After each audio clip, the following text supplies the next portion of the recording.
Psikopat banyak dibilang sebagai salah satu gangguan kejiwaan. Tapi bagaimana jadinya jika psikopat itu adalah seorang yang mengerti tentang kejiwaan? Ya, hal ini terjadi di Amerika. Seorang psikopat dengan paras tampan bernama Ted Bundy ternyata adalah psikopat sadis yang telah membunuh banyak wanita cantik. Tidak hanya itu, ia juga mengoleksi potongan kepala dari para korbannya yang disimpan di apartemennya.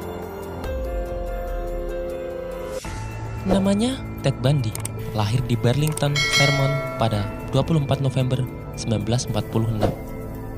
Ia adalah anak yang lahir di luar pernikahan. Untuk menutupi rasa malunya, sang ibu harus merahasiakan bahwa Ted adalah anaknya. Kakek dan neneknya mengaku bahwa Ted adalah anak mereka dan sang ibu sebagai kakaknya. Waktu pun terus berganti. Ted pun mengetahui fakta yang sebenarnya. Orang yang selama ini dikenal sebagai kakaknya adalah ibunya sendiri. Ted menjadi sangat syok dan mengalami kejatuhan mental. Sang ibu kemudian menikah lagi, namun hubungan dengan ayah tirinya tidak pernah berjalan mulus. Upaya ayah tiri Ted untuk mendekatkan ke keluarganya pun tidak pernah berhasil. Ted kecil lebih sering menyendiri dan tidak pernah bermain dengan saudara-saudaranya. Ted yang pendiam dan penyendiri kini pun telah mulai tumbuh dewasa. Ted menjadi pribadi yang menonjol di universitasnya. Hal ini dikarenakan parasnya yang tampan dan otaknya yang cerdas. Seperti remaja lainnya, Ted pun mulai jatuh cinta. Ia mendapatkan pacar pertamanya bernama Stephanie. Namun, sayang, hubungannya tidak pernah berjalan mulus. Di suatu hari, Stephanie meninggalkan dirinya tanpa alasan. Wah, mungkin ini awal dari asal-muasal semua kisah sadis ini. Ted yang sakit hati akhirnya terobsesi untuk menjadi sukses dan membuat Stephanie menyesal. Setelah lulus kuliah, ia terjun ke dunia politik dan menjadi juru kampanye karismatik untuk Partai Republik. Ketika dirinya sudah berhasil sukses dan kaya raya, Ted akhirnya kembali menjalin hubungan dengan Stephanie, sampai ia berhasil meyakinkan wanita itu untuk menikah dengan dirinya.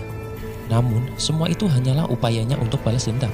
Di saat seperti itu, Ted dengan sengaja meninggalkan Stephanie, sama seperti yang dilakukannya pada dirinya dulu. Sakit hati Ted kepada Stephanie sepertinya belum juga terpuaskan. Usai meninggalkan Stephanie, yaitu cinta pertamanya, Ted menjadi semakin gila.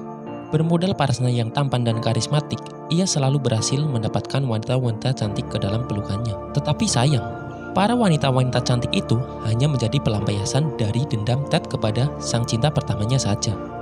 Ada fakta unik nih, para wanita cantik yang dikencandinya rata-rata memiliki paras yang mirip dengan Stephanie. Cantik dan berambut panjang.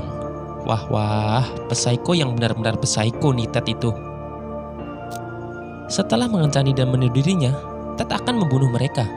Dengan sadis selalu mengambil potongan kepalanya. Dan potongan kepala wanita-wanita cantik itu akan disimpan di apartemennya sebagai kenang-kenangan. Perbuatannya ini lama-lama tendus polisi. Dirinya ditangkap, namun berhasil lolos dengan ilmu pengetahuan karismatik dan ilmu psikolognya yang membuat semua orang percaya bahwa sosok baik seperti Ted Bundy ini tidak mungkin melakukan hal semacam itu. Terhitung, ada 3 kasus peradilan yang berhasil ia lewati. Yang pertama, saat dirinya didakwa atas pembunuhan di Colorado. Yang kedua, lolos dari tuduhan pembunuhan salah satu korbannya dengan cara kabur dari penjara. Namun, yang namanya kejahatan tidak akan bisa terus-terusan disembunyikan. Pada Januari 1989, ia tidak bisa lagi mengelak untuk ditangkap. Saat sedang melakukan aksinya, salah satu korban berhasil lolos dan melaporkan kejadian itu kepada polisi.